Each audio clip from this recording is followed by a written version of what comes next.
जदयू प्रदेश कार्यालय पटना में जन सुनवाई कार्यक्रम आयोजित किया गया। इस दौरान बिहार सरकार के मंत्री सुनील कुमार ने कहा कि प्रदेश भर से लोग आए थे और उन्होंने मुख्य रूप से ग्रामीण कार्य विभाग और ग्रामीण विकास विभाग से जुड़ी अपनी समस्याएं रखीं। कार्यक्रम में मंत्री श्रवण कुमार भी मौजूद थे और उन्होंने कहा कि ये जन सुनवाई जदयू के राष्ट्रीय अध्यक्ष के निर्देश पर आयोजित की गई है। इस दौरान उप मुख्यमंत्री विजय कुमार चौधरी भी वहां उपस्थित रहे और राज्य के पूर्व मुख्यमंत्री नीतीश कुमार ने भी कार्यक्रम की जानकारी ली। इसी मौके पर श्रवण कुमार ने भारत तिवारी मामले पर भी बात की। उन्होंने कहा कि सरकार ने इस मामले में न्यायिक जांच बिठा दी है और सरकार पूरी तरह गंभीर है। उनकी तरफ से कहा गया कि इसमें पूरी निष्पक्ष जांच होगी। वहीं प्रशांत किशोर के सवाल पर उन्होंने कहा कि पहले भी मीडिया उन्हें बहुत ऊपर ले गया था और फिर नीचे गिरे थे। अब एक बार फिर आप लोग उन्हें नीचे से ऊपर गिरा दीजिए। हमारे राष्ट्रीय अध्यक्ष और हम लोग के सम्मानित नेता आदरणीय नीतीश कुमार जी के दिशा निर्देश से ही ये कार्यक्रम चल रहा है और समय समय पर इस कार्यक्रम की गति को, इस कार्यक्रम में क्या हो रहा है, हमारे मिनिस्टर हमारे द्वारा दिए गए निर्देश का पालन कर रहे हैं कि नहीं, ये समय समय पर चेकिंग करते रहते हैं तो हम लोग का भी हौसला बुलंद होता है। इसलिए अपने नेता के प्रति आभार प्रकट करते हैं कि उनके द्वारा दिए गए निर्देश का हम लोग अच्छा सा पालन कर रहे हैं और जो भी हमारे कार्यकर्ता राज्य भर से समस्या को लेके आते हैं उनके लिए संबंधित अधिकारियों से बातचीत करते हैं और जब बात होती है तो उनके समस्या का हल निकल जाता है। सर, एक सवाल है, चुनाव की घोषणा हो चुकी है और प्रशांत किशोर भी अब चुनाव लड़ने की तैयारी में, घोषणा हो गई। देखिए, जब चुनाव होगा तो हर पॉलिटिकल पार्टी चुनाव लड़ते हैं, उसमें क्या दिक्कत है, लड़ेंगे लोग, लेकिन ताल बहुत पहले से वो ठोक रहे हैं।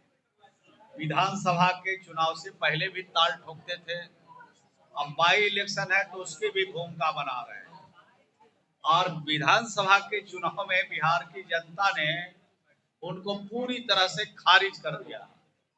बिहार में उनको बोनी ने तक नहीं हुआ। तो और जब बिहार की जनता जानती है कि ये चुनाव जो बाई इलेक्शन है ये सरकार के कामों के ऊपर चुनाव होता है और 20 साल नीतीश कुमार जी के शासन और फिर इधर माननीय सम्राट चौधरी जी का शासन में जो काम हुआ है, बिहार में काम हुआ है, इस क्षेत्र में काम हुआ है, पटना के पावन धरती पर सब काम के समीक्षा करते हैं।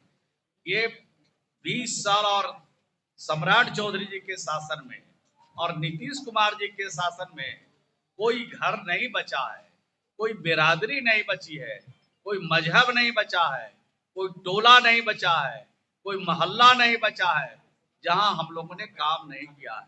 सबका काम किया है, सबका विश्वास जीता है और जो चुनाव होने वाला है बाई इलेक्शन वो भी हम लोग हंसते हंसते जीतेंगे और यहाँ के क्षेत्र की जनता का पूरा पूरा आशीर्वाद मिलेगा।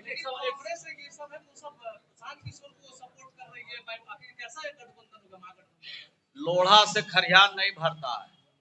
जब जनरल चुनाव में किसी को 2 गो, किसी को 1 गो, किसी को 5 गो जब बिहार की जनता ने दिया तो ये मिल के हम लोग का कुछ बिगाड़ नहीं सकते हैं। बिहार की जनता मालिक है और इस क्षेत्र की जनता मालिक है। जनता तय करेगी। ये नाम और गठबंधन करने से कुछ फायदा इनको होने वाला नहीं। सर, एक सवाल वो खड़े कर रहे हैं कि नीतीश कुमार को जनता ने मैंडेट दिया था, बीजेपी ने नीतीश कुमार को हटा दिया, अब मौका है बीजेपी को सबक सिखाने का। प्रशांत किशोर, देखिए वो तो तरह तरह की बात बोलेंगे और उतनी बात का जवाब हम लोग कहाँ से दे पाएंगे, लेकिन इतनी बात मैं कह सकता हूँ कि जो आपने प्रश्न किया ये सही था। नीतीश कुमार जी के नेतृत्व में चुनाव हुआ और नीतीश कुमार जी के नेतृत्व वाली जो चुनाव हुए उसमें बड़ी बहुमत एनडीए को मिला, लेकिन नीतीश कुमार जी ने ही सम्राट चौधरी जी को मुख्यमंत्री बनाया और भाजपा को समर्थन किया नीतीश कुमार जी। तो मैं समझता हूं कि नीतीश कुमार जी का जो काम है, उनका जो विचार है, उनका जो व्यवहार है, वो किसी का कर्जा रखते नहीं है, सूद के साथ लौटाते हैं। उसी प्रकार से जितना दिन भाजपा ने उनको समर्थन किया, मदद किया, पूरा सूद दर सूद के साथ उन्होंने लौटा दिया। भरत तिवारी एनकाउंटर में कल मंत्री बिहार सरकार की तरफ से पहली बार वो अशोक चौधरी वहां गए, उन्होंने सरकार पर भी सवाल खड़े किए और ये भी वो कह रहे हैं कि उनके परिजनों ने ये बताया कि वो बंदूक था वो नकली था। अब नकली था कि असली था, आज जो लोग गए हैं वो नकली कह रहे हैं या असली कह रहे हैं, उनसे पूछिए।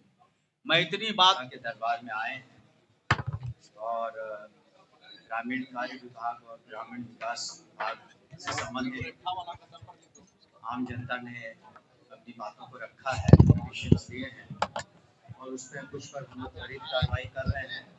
बाकी वक्त लगता है आधारभूत संरचना में काम करने में, सड़क या पुल में, तो निश्चित रूप से हम लोग काम कर रहे हैं। वैसे भी हुआ है सड़कों में, पुलों में, ग्रामीण क्षेत्र में, और एक सर्विस के रूप में इसे माननीय नीतीश कुमार जी ने देखा और माननीय सम्राट चौधरी मुख्यमंत्री जी, हमारी एनडीए की सरकार है, तो ग्रामीण सड़कों का, पुलों का हम लोग निश्चित रूप से और तेजी से काम करेंगे, मेंटेनेंस करेंगे, रिपेयर करेंगे और जो निर्माणाधीन जो पुल हैं, रोड हैं, उसको हम लोग पूरा करेंगे। सर आपको आईपीएस अधिकारी भी रहे हैं, ये जो आरा में घटना हुई कैसे देखते हैं? ठीक है, न्यायिक जांच हो रही है, लेकिन क्या वो फर्जी एनकाउंटर था क्या था?